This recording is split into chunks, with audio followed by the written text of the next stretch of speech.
If in the previous story we heard about Kunda, a butcher who slaughtered pigs, and at the end of his life bore the karmic consequence of being reborn in the Avicii hell, then today we shall hear the story of a virtuous lay devotee who was reborn in the heavenly realms due to the wholesome merit he had accumulated, and Dhammapada Verse 16 was taught by the Blessed One to a virtuous lay devotee while he was dwelling at Jetavana Monastery.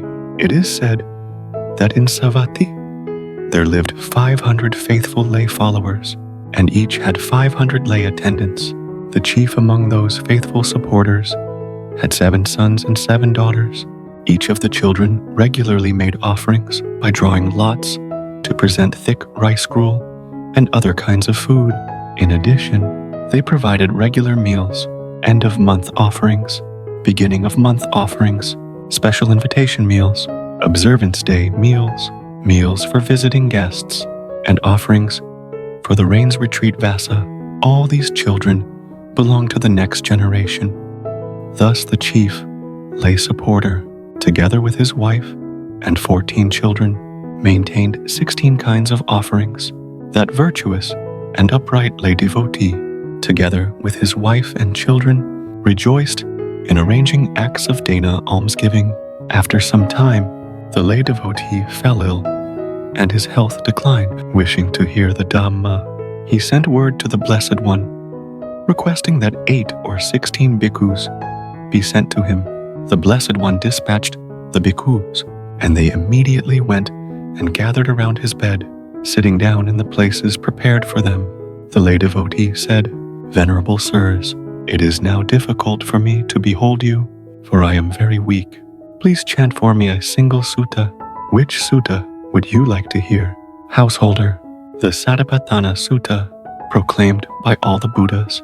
Thereupon the Sangha began to chant the discourse, beginning with the words, "This is the only way, bhikkhus, the one and only path leading to the purification of beings." At that moment, from the 6 celestial realms, there appeared 6 chariots, each 150 yojanas in length, drawn by 1,000 thoroughbred Sind horses, adorned with every kind of radiant ornament. Upon each chariot stood a diva, and each diva said, "Permit us to convey you to our celestial realm."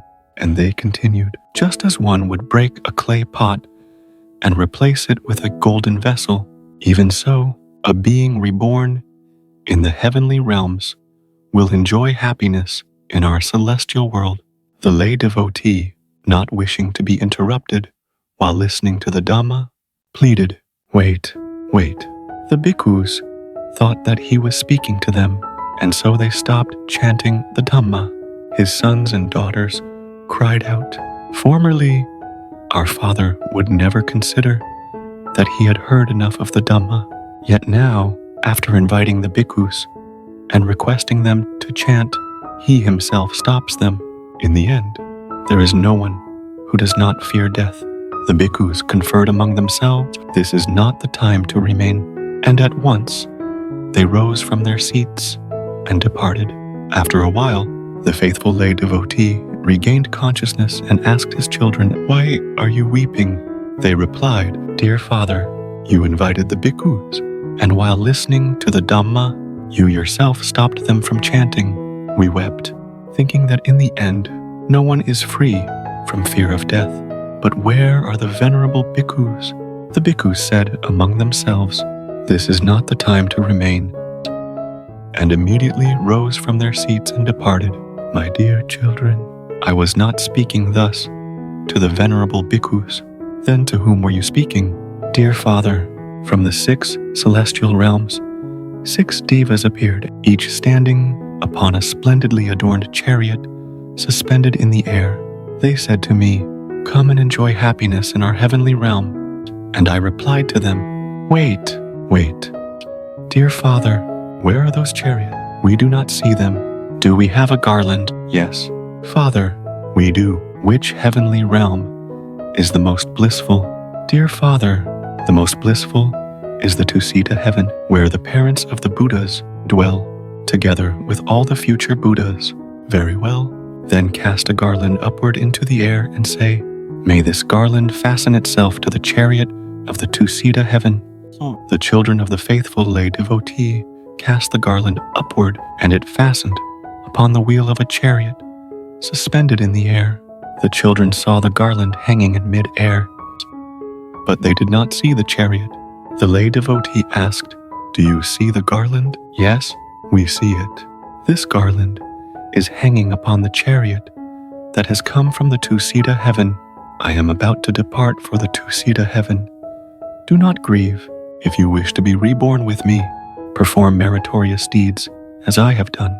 Having spoken thus, he passed away, and placing his foot upon the chariot, he was immediately reborn as a deva, 3/4 of a yojana in stature, adorned with 60 chariots of ornaments. He was attended by 1,000 celestial maidens, and dwelt in a golden palace, 25 yojanas in extent. When the bhikkhus returned to the monastery, the Blessed One asked them, Bhikkhus, did the faithful lay devotee listen to the chanting of the Dhamma? Yes, Blessed One. But in the middle he cried out, wait, wait, and stopped us. Then his sons and daughters began to weep. Immediately, we said among ourselves, this is not the time to remain. And we rose from our seats and departed. Bhikkhus, he was not speaking to you. From the 6 celestial planes, 6 devas came upon 6 splendid chariots and invited that lay devotee to go with them. But he did not wish the discourse being chanted to be interrupted. And thus he spoke to the 6 devas in that manner. Is that so? Blessed One, it is so. Bhikkhus, Blessed One, where has he now been reborn? In the two-seated heaven. Bhikkhus, Blessed One, recently he lived in great happiness among his relatives, and now he has gone to be reborn in a realm of delight as well. Indeed, Bhikkhus, he was one who was awakened in understanding, whether layman or monastic. He experiences happiness in both worlds alike. Having said this, the Blessed One recited the Dhammapada Verse, happy now, happy hereafter. The doer of merit is happy in both worlds. He rejoices, he greatly rejoices, seeing the purity of his own deeds. The story concludes in a way that leaves us reflecting. There are moments in life when everything suddenly becomes clear, when the body grows weak, when the breath becomes short, when the boundary between staying and departing is as thin as a thread. That lay devotee did not panic, he did not cling, he did not lament, even as the 6 heavenly realms opened before him amid radiant chariots and promises of celestial bliss. He gently said, wait, not because he refused happiness, but because he was listening to the Dhamma. In the final moments of a human life, what he chose was not the heavenly realm, but mindfulness, right awareness, and that serenity itself was already heaven. The Buddha taught, happy now, happy hereafter. The doer of merit is happy in both worlds. The joy of one who does wholesome deeds is not noisy, not ostentatious, not in need of proof. It is the joy of looking back upon one's life and knowing it was lived in sincerity, that wholesome seeds were sown, that time was not wasted in the vain. The two-seated heaven is but the sweet fruit, yet true happiness had already blossomed in his heart from the moment he knew how to live virtuously, and we, in this very moment, are also planting seeds for tomorrow. Every gentle word, every act of kindness, every time we choose the wholesome over the easy. There is no need to wait until life's end to know where we are headed. We need only look at how we are living today.